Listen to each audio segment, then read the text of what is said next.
Ang Higmoto ang pinakamaliit at pinakamalayong bayan sa Catanduanes. Masaya at simple ang pamumuhay rito. Subalit, ang kakulangan ng akses sa tubig ang isa sa kinakaharap na problema ng mga mamamayan ng Higmoto.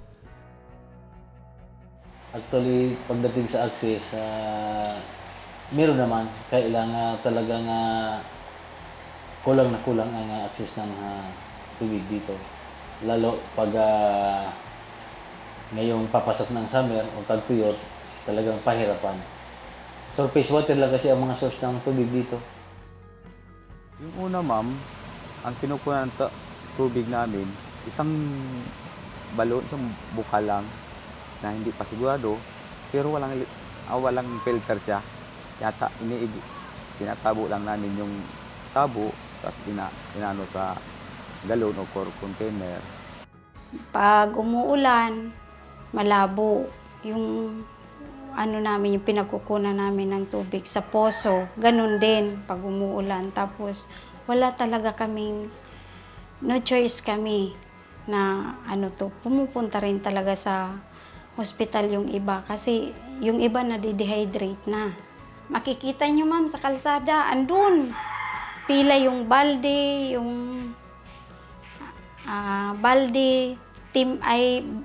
timba, container at saka mga galon. Isa po na malaking problema ang problema po sa tubig. Sa pangangailangan ng tubig ng ating mga komunidad, pangangailangan nila ng isang malinis at potable water para sa ating komunidad. At ito po ay mas pinalala pa nung dumating po ang bagyong Rolly sa bayan ng Higmoto at sa buong probinsya ng Catanduanes. Mas lalo pong nahirapan ang mga kababayan po natin dito sa pagkuha ng inuming tubig, makukuha ng inuming tubig.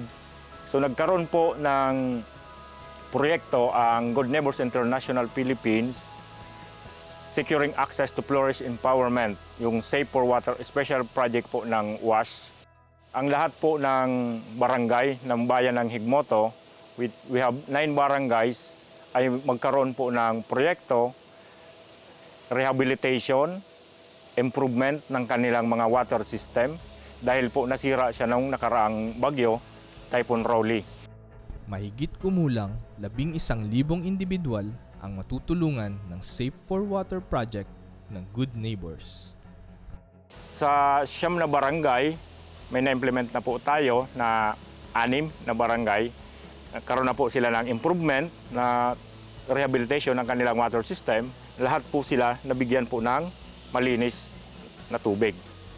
Malaki ang impact kasi hindi na sila nahihirapan pag-igiban tubig. Special po ma'am sa panghugas, pang-inumin. Hindi lamang sa mga tahanan nakatulong ang proyektong ito. Nakatulong din ito sa mga paaralan. Kaya kami talaga sa school ay nahirapan din makakuha ng tubig dahil mas inuuna ang bigyan ng tubig ang komunidad. Sa ngayon, ang hand washing facilities namin ay naging functional na. Dahil na rin po sa tulong pa rin ng Good Neighbors na binigyan kami ng water supply. Sa ngayon, okay na po siya. All throughout the day na ang supply ng tubig. Ang bawat classrooms din po ay mayroon na din supply ng tubig. Ang aming hand washing ay functional na. Ang impact po nito na ngayon po ay may Safe for Water, nagkaroon po sila ng magandang buhay, yung mga bata hindi na nagkakasakit. At nandun na rin sila, kanya-kanya ng poset ang bahay nila. Hindi na sila nagkakagulo sa kalsada. Unang-una, iwasan natin yung mga ibang outbreak ng mga diarrhea, inumin ng tubig.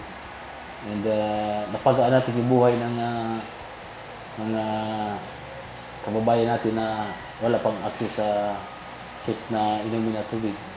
Yung masamang live features, naglalakad pa para mag-igib ng naabot pa ng mga malayo pang mga kilometro bago makapag-access.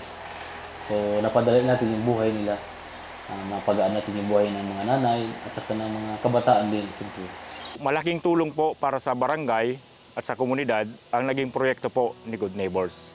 Ang inaasahan lang po natin na in returns na sana pangalagaan ng ating komunidad para masustain yung gamit, yung benepisyo na kanilang tinatamasa. Na hindi lang po sa ngayon magagamit, pati pa yung mga susunod na henerasyon, mapakinabangan pa rin po ang ating proyekto.